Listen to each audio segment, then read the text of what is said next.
This next story is extremely close to my heart. So close, in fact, that I wouldn't be here without it. It is the story of my father, Diran Komolafe, and his incredible journey of faith. 28 years ago, my father had a dream that would change both his life and my life forever. Take a look.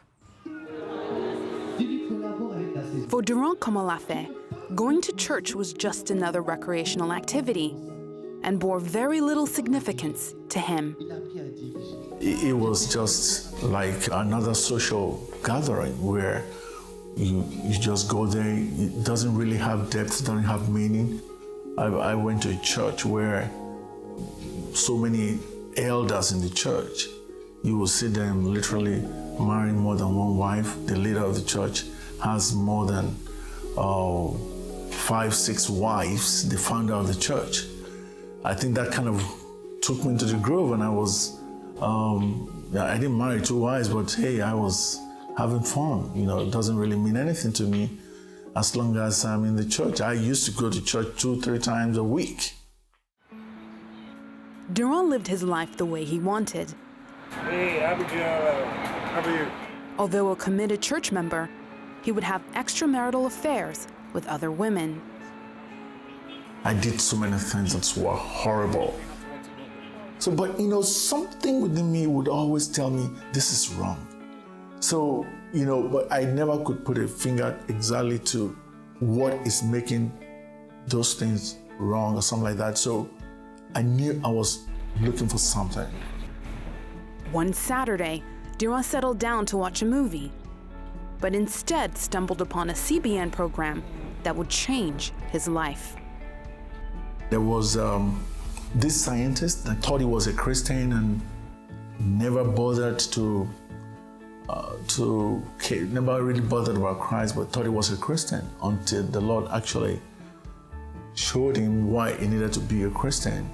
And I was looking at him and I was saying to myself, you had all these things, and you say you were born a Christian, and yet you say you are not a Christian. That got me asking some questions. So I kind of switched off and I didn't really care. In the evening again, I was still in the room, and lo and behold, I put on, switch the channel, it was CBN again. After watching a similar story for the second time, he was compelled to ask God a very important question. That, Lord, if you are really sure that I am not a Christian, you've got to let me know. And I went into a dream. In the dream, Diran was shot by soldiers and felt himself die. God revealed to him that in order to be a Christian, you must give your life to Christ. And before I knew what was happening, I woke up and I was like, whoa, that's a dream. It was so real, and the conviction just set in powerfully. I didn't know what to do. And I immediately knelt down and I gave my life to the Lord, as simple as that. My life just changed. It was, you know, the fear that I used to have just disappeared.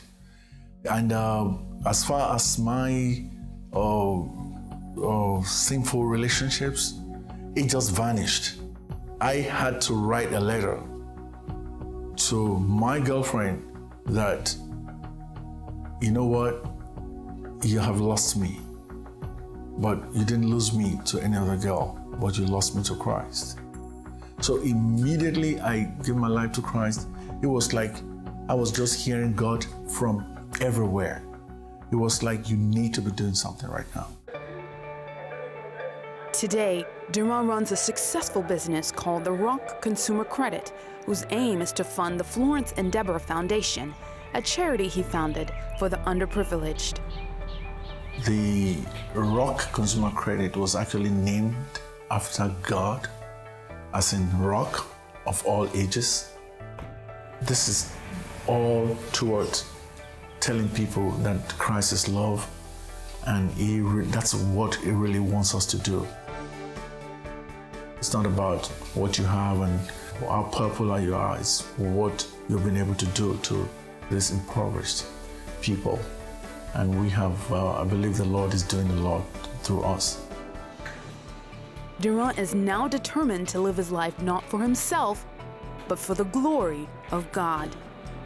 What I was doing before I was a Christian, before I became a Christian, is to run into sin. But the moment I gave Christ my life, I was not a complete man, but I was running away from it. It was now evident. The conviction automatically set in. I'm running towards something greater. That's what I'm doing.